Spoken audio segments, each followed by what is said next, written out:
virtue of our union with Christ, we are positionally seated with Christ and are citizens of that high country, but that positional citizenship has very practical implications for how we live.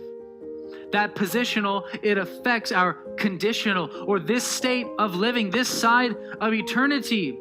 And essentially, if the false teachers are believers, and these false teachers and false believers, if they live hellishly, true believers are to live heavenly. This is the contrast of everything that just came before. Their final destiny is eternal conscious torment among the shrieks of the damned. Our final destiny is everlasting bliss among the praises of the saints. They are sin captive slaves who coddle and adore their wicked lust and evil cravings, and we are those who worship in the Spirit of God and glory in Christ Jesus and put no confidence in the flesh. They are those who boast in themselves in what is comparable to dung, while we are they who boast in Christ, to whom there is no comparison. Their minds consist of and are centered on that which is earthly and demonic, while our minds are filled with content that transcends this dark world and transforms the way we live. We are heavenly citizens. We are citizens of heaven, and that changes everything. Our citizenship is in a location where truth reigns supreme. This is amazing.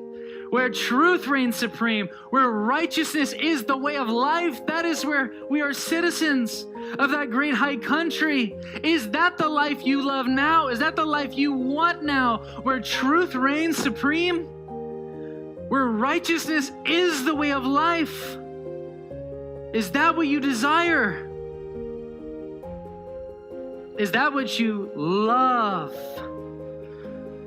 Do you love truth? Do you love righteousness? Because truth and righteousness will be the very air you breathe in glory. You can't escape truth and righteousness in glory. Wherever you go, truth and righteousness will accompany you. We are bound to that fair land, that glorious land. Even as we are singing, I am bound for the promised land, the land of promise. And if that's where we're going, how should we live? Look, Peter says this in 1 Peter 2. He says, "Beloved, I urge you as aliens." He even recognizes this isn't our final destination. We're citizens of a higher country. We may be citizens here, but this is just a place we're passing through, and heaven is our ultimate home.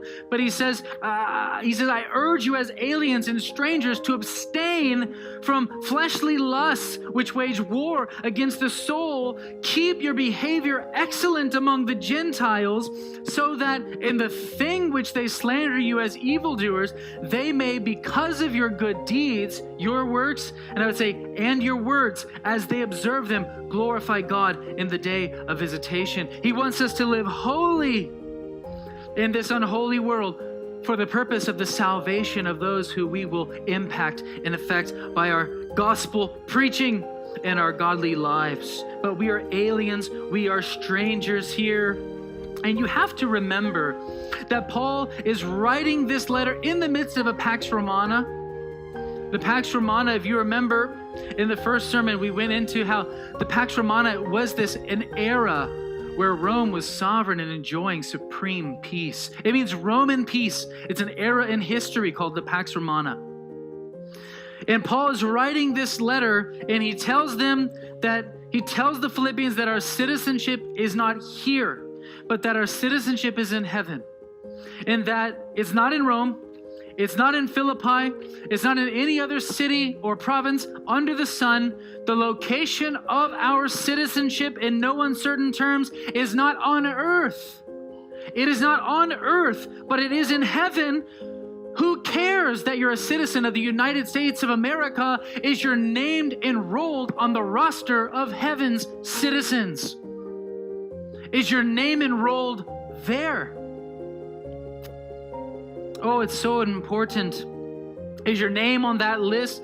That is what ultimately matters. Because brothers and sisters, I don't care, nor do I want what Rome has to offer. I want what Christ has to offer through the Roman cross he was crucified on.